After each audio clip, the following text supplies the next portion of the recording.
Hare Krishna, we are standing before the Kedarnath temple, the third stop on our Char Dham Parikrama.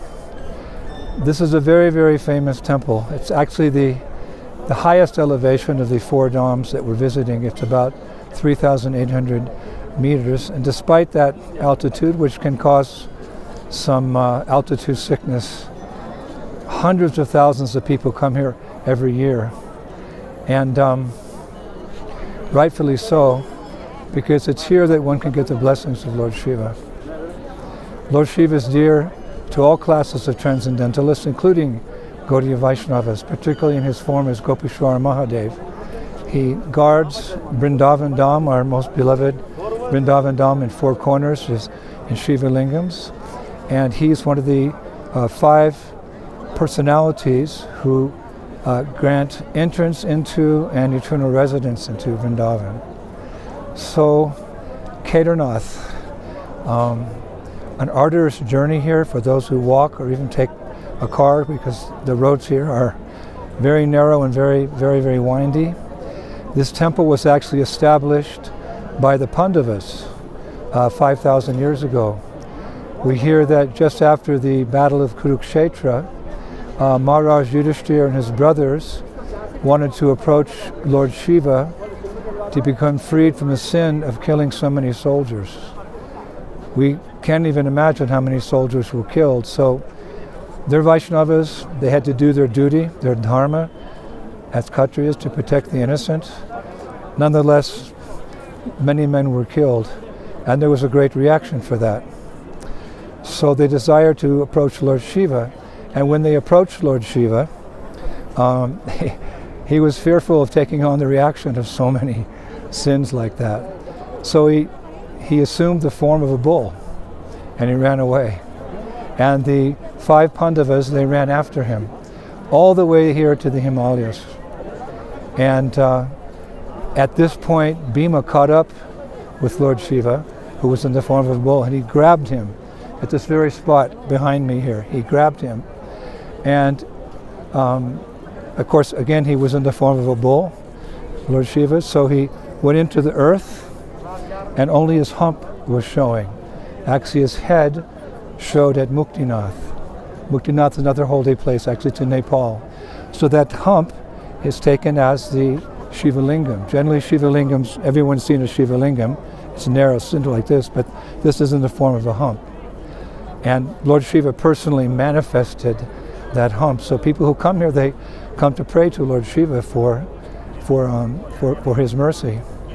So the Pandavas, to honor Lord Shiva, they built this temple 5,000 years ago. And Adi Shankar, the Acharya of the Mayavadis, the Monas, he came here, and he actually, at the end of his life, he stayed here. He reconstructed the temple a bit, because by that time thousands of years had gone by and become a little deteriorated. So he renovated that temple, and he passed away here.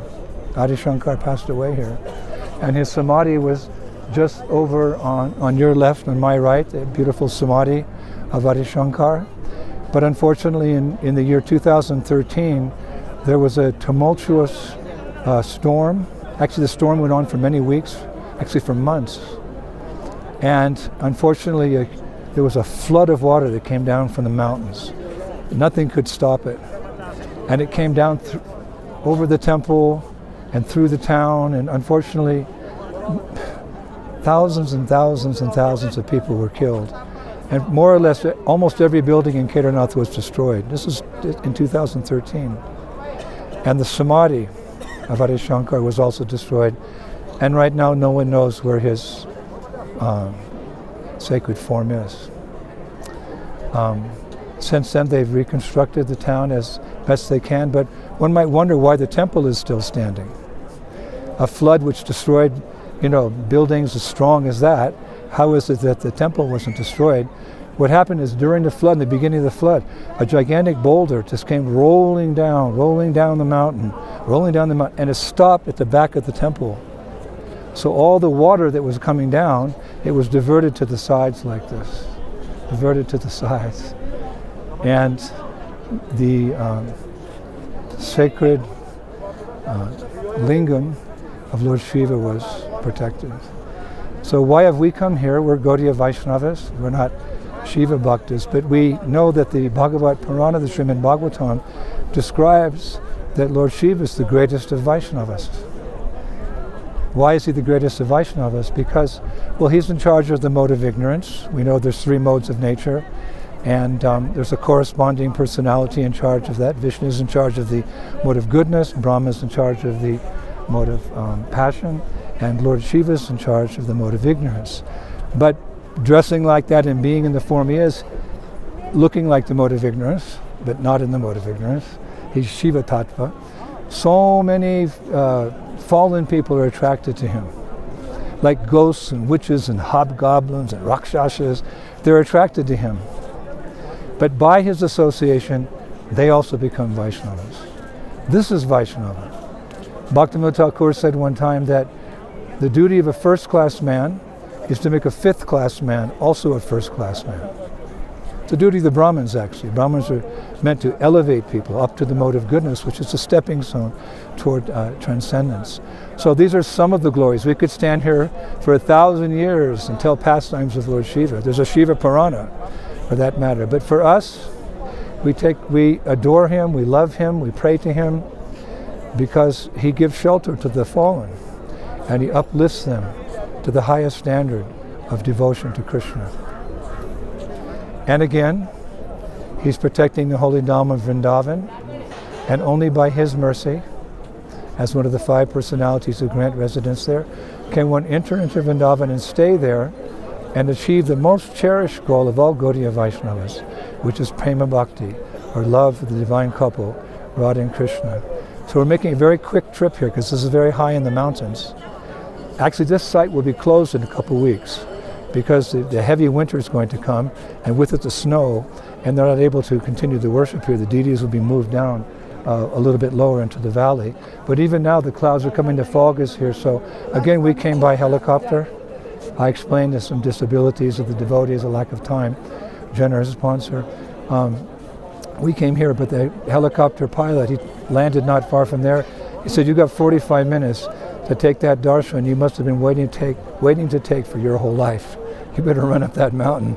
And we're at 3,800 meters, and you have to catch your breath every 2 meters. But we made it here by the mercy of our glorious spiritual master, Srila Prabhupada.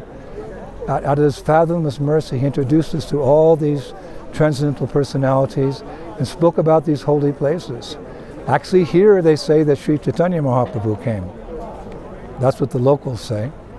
And there was actually a little shrine to Sri Chaitanya Mahaprabhu, and some of his artifacts, actually, we hear from the local pandits. And that was all washed away in the flood. So who knows why the flood came, but the temple remains, the deities remain, and the beautiful lingam and the hump of the bull, and that's the lingam, it remains. And people will continue coming here, I believe, for thousands and thousands and thousands of years to get the mercy of Lord Shiva. Hare Krishna, all glories to Srila Prabhupada, all glories to Lord Shiva, all glories to all the devotees of the Lord. Hare Bol.